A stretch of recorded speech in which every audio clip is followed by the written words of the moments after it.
चलो start. Good morning दोस्तों, आज हम पढ़ने जा रहे हैं Indian geography. Indian geography Bharat का भूगोल और भारत के भूगोल में भी सामान्य परिचय। सामान्य परिचय इसलिए जरूरी है क्योंकि कुछ बच्चों को अभी तक बेसिक का नॉलेज नहीं है, तो बेसिक नॉलेज होना जरूरी है और बेसिक नॉलेज होगा तो जाकर थोड़ा सा आगे हम पढ़ पाएंगे।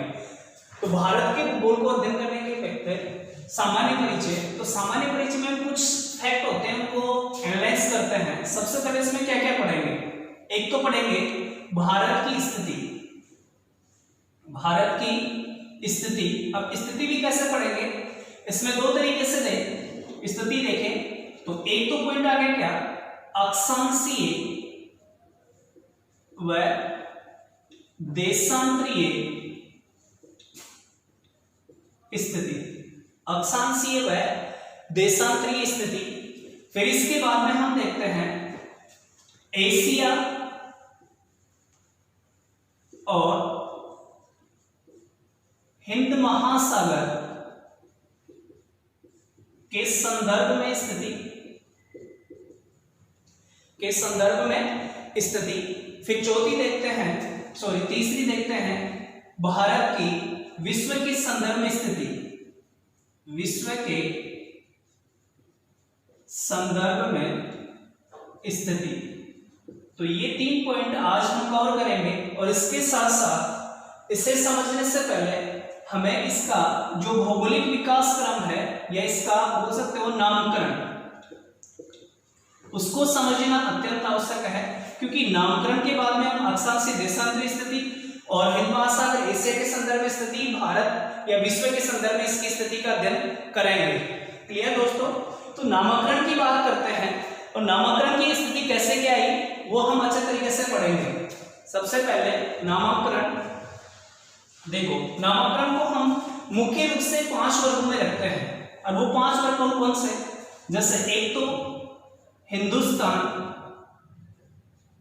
हिंदुस्तान, दूसरा इंडिया, तीसरा भारत, चौथा इंडिया, आर्यावर्त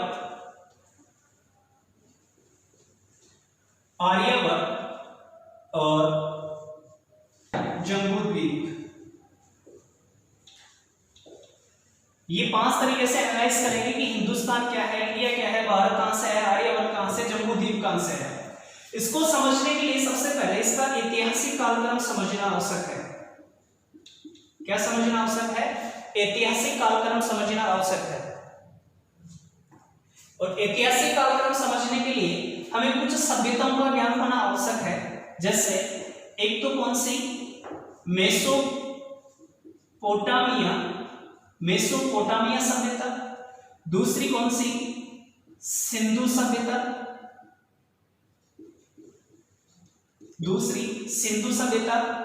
तीसरी नील सभ्यता और चौथी यांगत्से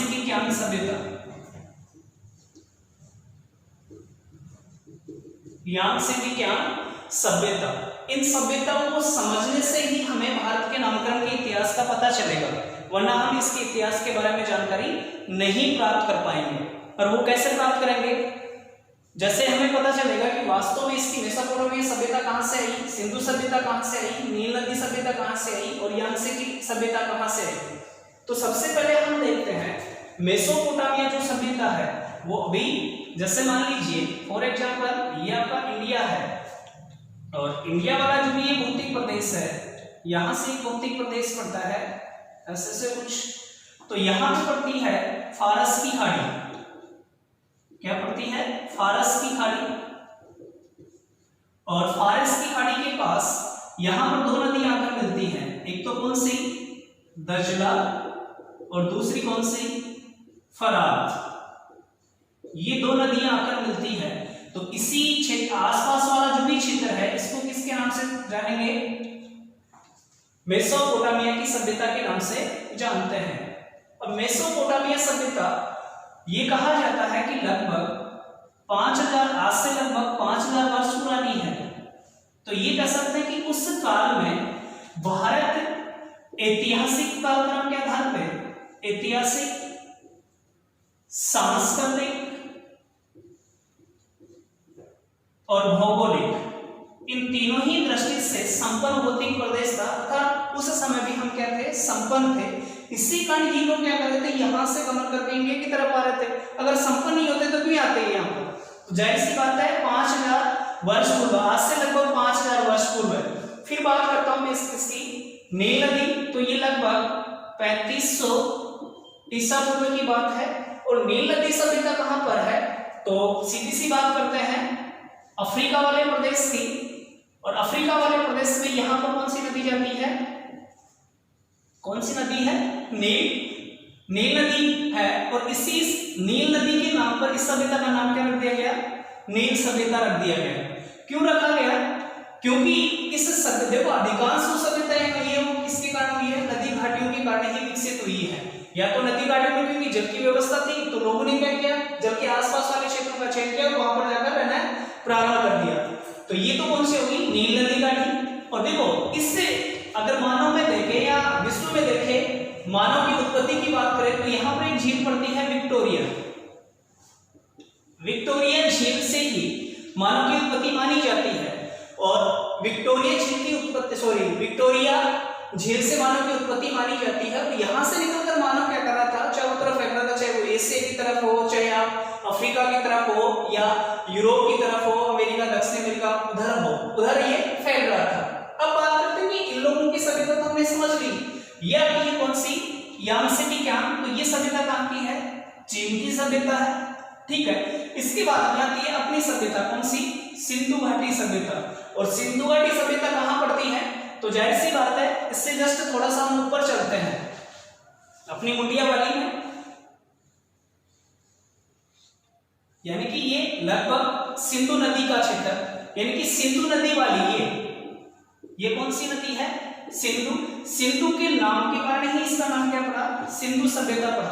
कौन सी सभ्यता का, सिंधु सभ्यता का। और इसका कालक्रम कब से माना जाता है, 2350 से लेके 1700 तक इसका काल माना जाता है। उस समय यहाँ पर एक तो क्या थे, सारी व्यवस्थाओं का विकास हो गया था और इन्हीं व्यवस्थाओं के आधार पर ही लोग क्या कर रहे थे, यहाँ से यहाँ आ रहे थे। और इसी के आधार पर इन सभ्यताओं का विकास हम बढ़ते जाते हैं।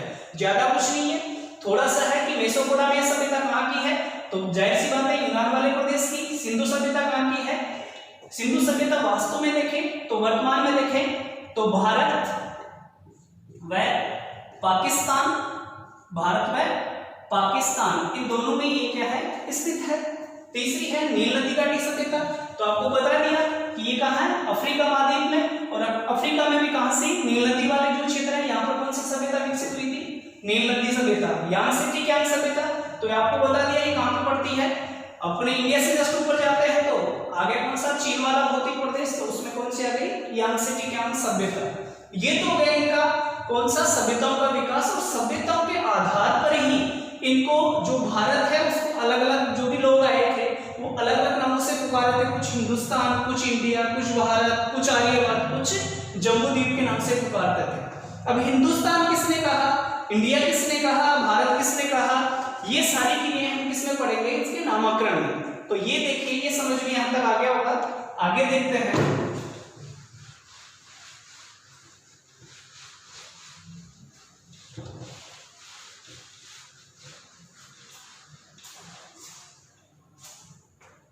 अब आता है हिंदुस्तान।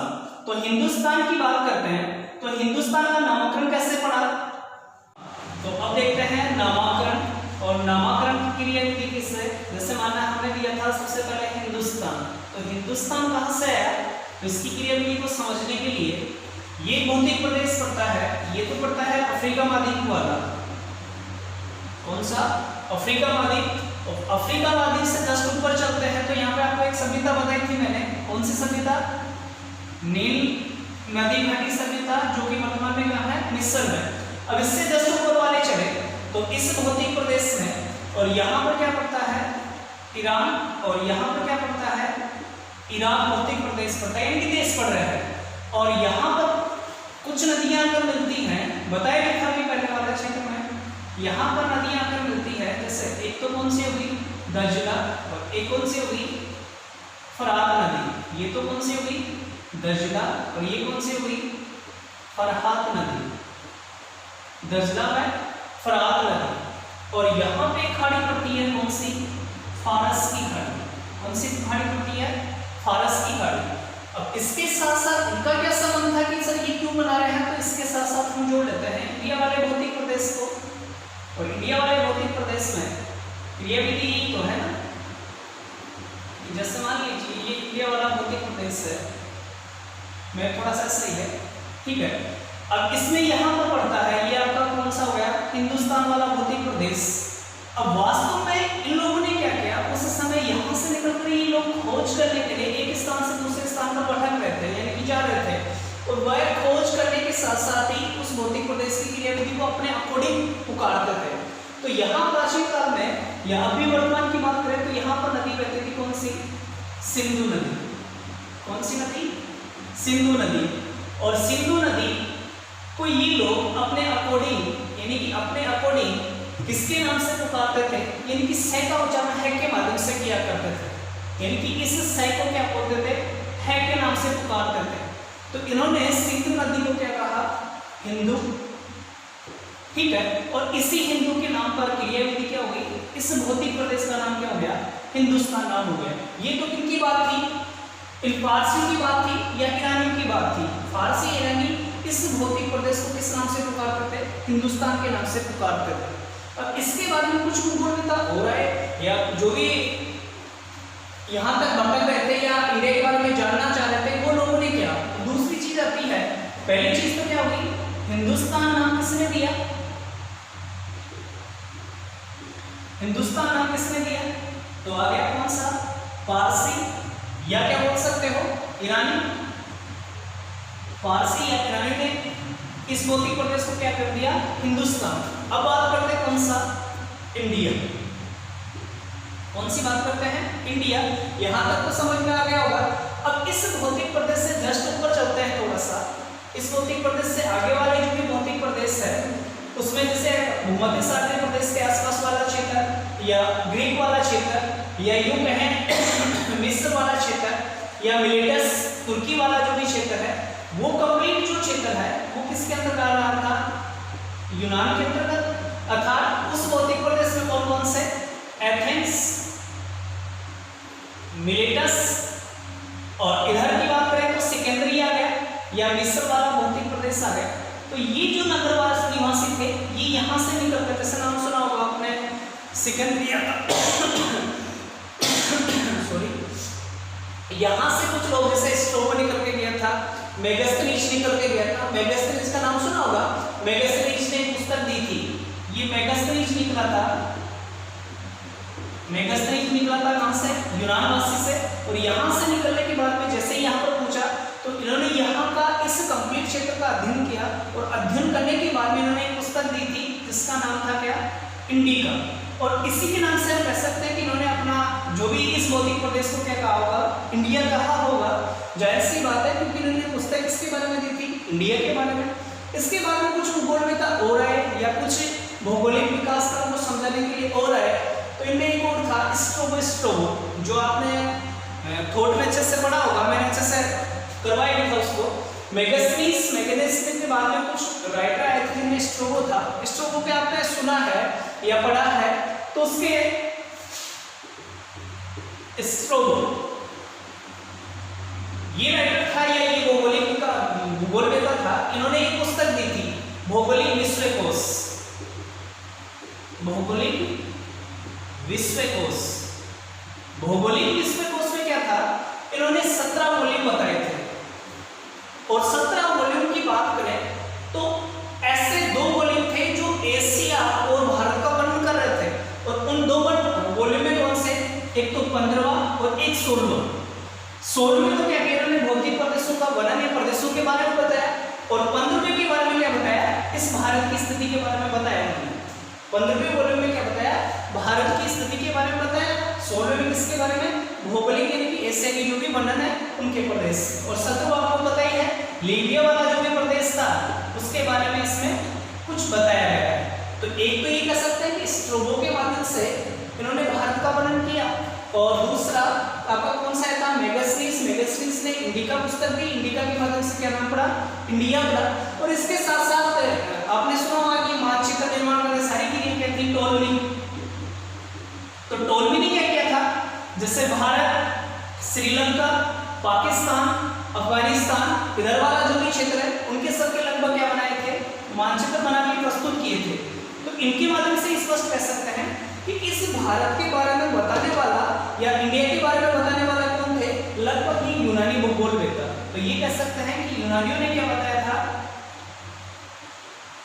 इंडिया बताया था। किस कारण बताया था, क्योंकि इन्होंने क्या कहा, क्योंकि ये लोग क्या करते, सीधे संपर्क रखते कहां से, इनसे यहां पर क्या था, मगध का साम्राज्य था सॉरी मगध साम्राज्य था और इससे सीधा संपर्क था। सीधा संपर्क होने का तात्पर्य यह है कि ये लोग यहाँ पर आते थे तो डायरेक्ट सिंधु नदी पड़ रही है और सिंधु नदी को ये लोग क्या करते थे, इंडस नाम से पुकारते थे, इंडस नदी के नाम से पुकारते थे। और इसी कारण इस भौतिक प्रदेश का नाम क्या रख दिया गया, इंडिया कह दिया गया, इंडिया दे दिया गया इनके द्वारा।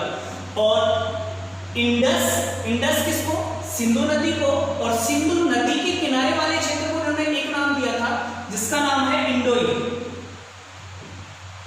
यानी कि नदी के तट वाला जो भी क्षेत्र है, मैं लिख देता हूं यहां पे, नदी के तट वाला क्षेत्र वो क्या कहलाया था, इंडोइल के नाम से पुकारा जाता था। तो ये तो बात होगी कहां तक, यूनानी भाषी तक, कंप्लीट यहां तक क्लियर हो गया होगा। इसके बाद में कुछ लोग और आए थे और वो लोग कौन कौन से थे, जैसे हम बात करते हैं कि यहां तक समझ में आ गया, 78 आर्य लोग। तो आर्य लोगों की बात करें तो आर्य लोग कहां से आए थे या आर्य लोगों ने किस नाम से पुकारा, तो आर्य लोग सीधी सी बात है वो कहां से आए थे,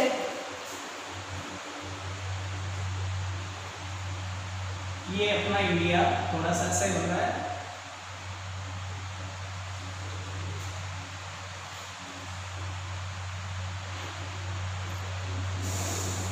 ठीक है। यहां पे नदी कौन सी पड़ रही है आपकी, सिंधु, और सिंधु से इधर पड़ता है आपका कौन सा लगा हुआ क्षेत्र, कौन सा है, अफगानिस्तान। अफगानिस्तान में नगर है वेस्टेसो, वहां से ये लोग निकलकर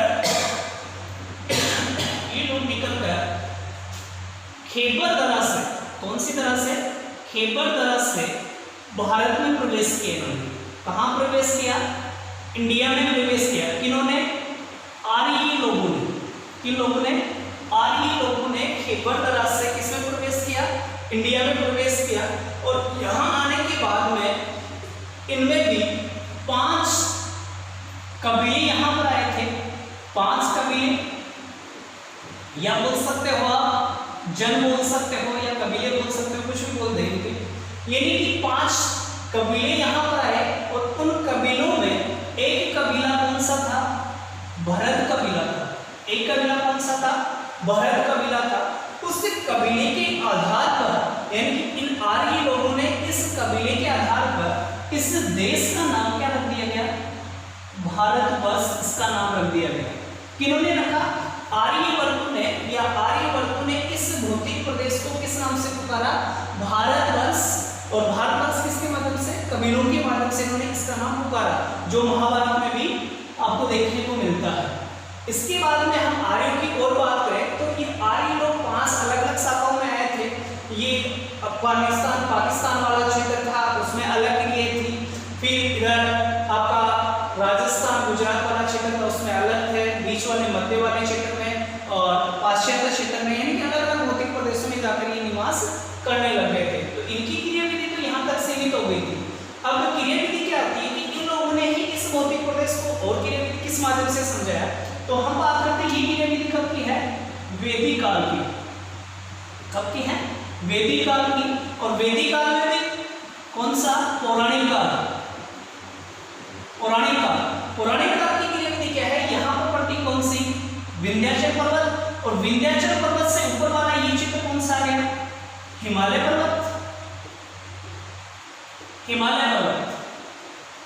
अब हिमालय पर्वत और विंध्याचल के बीच वाला जो क्षेत्र है ये किस नाम से पुकारा गया, आर्यवर्त के नाम से पुकारा गया। कब तक, जब ये 5 कबीले पूरे पूरे क्षेत्र में नहीं फैले तब तक क्या कहलाया, आर्यवर्त। और जैसे ही फैलने लगे तो कंप्लीट क्षेत्र को इन्होंने क्या कर दिया, आर्यवर्त। अब देखो विंध्याचल से दक्षिण वाला जो भी क्षेत्र था उसको क्या कर दिया, दक्षिणावर्त या दक्षिणावर्त, दक्षिण पथ, इस नाम से भी इन्होंने पुकारा। ये पथ कहां तक था, कन्याकुमारी तक, कन्याकुमारी तक ये क्षेत्र फैला हुआ था। इसके बाद में बात करें आपकी वायुपुराण में, एक किंवदंती सुनी होगी आपने, वायुपुराण में इस भौतिक प्रदेश को किस नाम से, तो वायुपुराण में भरत नाम का राजा और उस राजा के नाम पर क्या पड़ गया, भारत देश रखा गया। उस राजा के नाम पर इसका नाम क्या कर दिया गया, भारत रख दिया गया। फिर आता है विष्णु पुराण,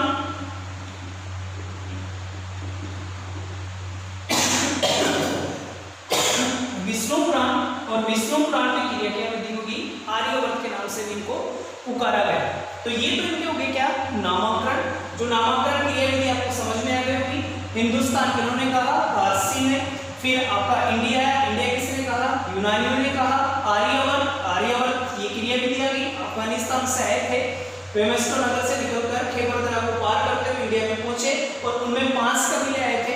5 कबीलों में एक कबीला कौन सा था, भरत नाम का कबीला था। उसी भरत नाम के कबीले के नाम पर इस भौतिक प्रदेश का नाम क्या रख दिया गया, भारतवर्ष रख दिया गया। इसके साथ साथ एक हमने सुना है जम्बू द्वीप, तो जम्बू द्वीप भी इसको कहा जाता है, इस भौतिक प्रदेश को जम्बू द्वीप के नाम से भी जाना जाता है। इसके साथ साथ आर्यों ने कुछ, देखो यहां से ही निकले सिंधु नदी को पार करते हुए, तो इनको एक नहीं 7 नदियों को पार कर निकलना पड़ा। तो इसी कारण आर्य लोगों ने 7 नदियों को पार किया, जैसे सिंधु, मैं इधर बना देता हूं, या गई सिंधु, फिर झेलम, चिनाब, रावी, व्यास, सतलज और भगत। सिंधु, झेलम, चिनाब, रावी, व्यास, सतलज और भगत। इन नदियों के कारण कि ये भौतिक प्रदेश कहां पड़ रहे थे, इसी क्षेत्र में पड़ रहे थे, तो इस कारण इस भौतिक प्रदेश को किसका नाम दिया, सप्त सिंधु प्रदेश के नाम से भी पुकारा। तो भारत को कौन सा नाम भी पुकार सकते हैं, सप्त सिंधु नाम से इसको जाना जाता है। किन्होंने कहा, आर्यों ने कहा, और इसी के माध्यम से सप्त सिंधु भौतिक प्रदेश पड़ा। तो ये तो हो गया इसका नामाकरण। नामाकरण अच्छे से कंप्लीट क्लियर हो गया है। इसके बाद में हम चलेंगे इसकी अक्षांशीय व देशांतरीय स्थिति, जो हम नेक्स्ट टॉपिक में देखेंगे, नेक्स्ट क्लास में देखेंगे। ठीक है, बाय। हाँ, भौगोलिक वर्णन तो पढ़ लिया था भौगोलिक रूपरेखा पढ़नी थी, और भौगोलिक रूपरेखा में अक्षांशीय व देशांतरीय विस्तार, तो उसको समझने से पहले 2 बातों को अच्छे से समझना जरूरी है। एक तो कौन सा, क्षैतिज वितरण, एक कौन सा हो गया, ऊर्ध्वाधर वितरण। एक तो कौन सा हो गया, क्षैतिज, जिससे बोलोगे आप कौन सी, अक्षांश रेखा, और ऊर्ध्वाधर जिससे बोलोगे आप देशांतर। अक्षांश व देशांतरों के आधार पर इसका वर्णन पढ़ेंगे। तो हम देखते हैं, जैसे मान लीजिए यह परलोक है, और ये कौन सी होगी, भूमध्य रेखा, और ये कौन सी होगी, 0 डिग्री विषुवत रेखा। तो ये तो कौन सी हो गई, देशांतर रेखा, और ये कौन सी हो गई, अक्षांश रेखाएं। क्लियर। तो इसके आधार पर हम वर्णन पढ़ेंगे कि भारत वास्तव में कौन से अक्षांशों, कौन से देशांतरों के मध्य स्थित है। तो हमने पढ़ा अक्षांशीय विस्तार की बात करें तो भारत यहां से बात करें 8 डिग्री 4 मिनट से स्टार्ट होता है। मैं बना लेता हूं तो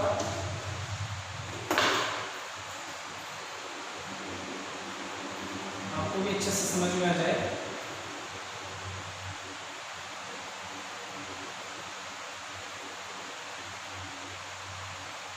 थोड़ा बनेगा तो मैं वैसे ही तो समझ में आना चाहिए, सीधी सी बात ये है। कैसे यहाँ से स्टार्ट होता है 8 डिग्री 4 मिनट से, और यहाँ पड़ता है कौन सा, कन्याकुमारी, तमिलनाडु वाला क्षेत्र। सॉरी, इसके बाद में यहाँ पर भौतिक प्रदेश, ये कंप्लीट क्षेत्र। यहाँ पे पड़ता है 37 डिग्री 6 मिनट। यहाँ पे लिखा होगा उत्तरी अक्षांश, क्या लिखा होगा, उत्तरी अक्षांश। ये प्रेजेंट में पड़ता है लद्दाख वाले क्षेत्र में। कौन से पड़ता है, लद्दाख वाले क्षेत्र में। और लद्दाख वाले क्षेत्र में इसे बोलते हो इंदिरा कोल। क्या बोलते हैं, इंदिरा कोल। कोल कहाँ करती है, इंदिरा छत के ऊपर जाकर। क्लियर, ये तो हो गया इसका अक्षांशीय विस्तार। केवल ये देखना है कि केवल स्थलीय भाग का अक्षांश, क्योंकि कंप्लीट क्षेत्र को नहीं ले रहे। जैसे हम कंप्लीट क्षेत्र को लेंगे तो यहाँ पे मिलेंगे आपको अंडमान निकोबार द्वीप समूह, और ग्रेट निकोबार में आप जाते हो, ग्रेट निकोबार में जाते हो,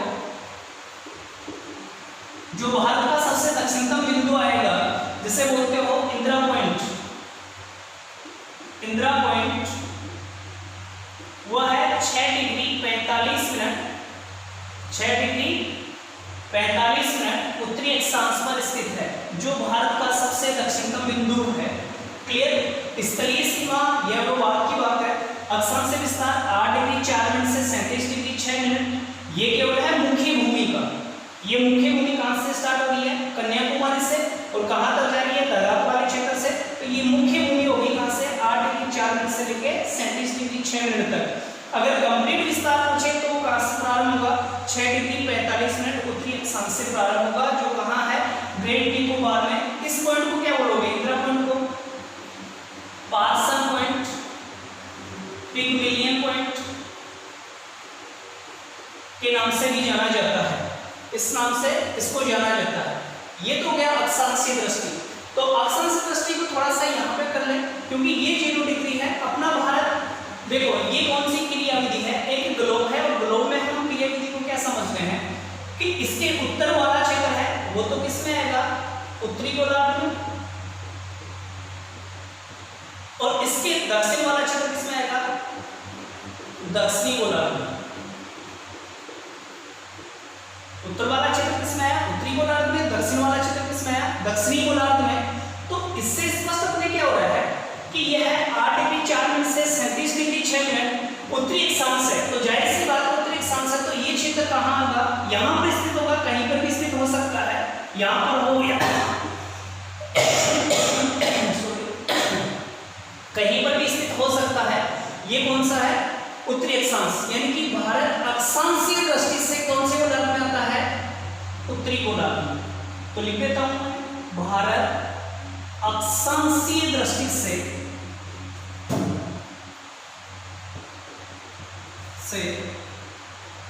कौन से गोलार्ध में आता है, उत्तरी गोलार्ध में आता है। एक बात तो ये होगी। अब इसका कहते हैं देशांतरी विस्तार अर्थात ऊर्ध्वाधर विस्तार। देशांतरी विस्तार कितना है, तो यहां पे पड़ता है 68 डिग्री 7 मिनट से अरुणाचल प्रदेश में 97 डिग्री 25 मिनट पूर्वी देशांतर। अब स्पष्ट हो गया होगा कि अपना भारत कहां पर स्थित है। 68 डिग्री 7 मिनट से 97 डिग्री 25 मिनट पूर्वी देशांतर, अर्थात उत्तरी लगा हुआ है, इधर इधर क्या है, पूर्वी लगा हुआ है। तो देखो, हमने गोलार्ध किसके आधार पर किया था, पहले अक्षांश व देशांश, अक्षांश के आधार पर किया था, ये उत्तरी और ये दक्षिणी गोलार्ध। तो ये रेखा भी इसके इधर वाला कौन सा है, पूर्वी गोलार्ध, और इसके इधर वाला कौन सा है, पश्चिमी गोलार्ध।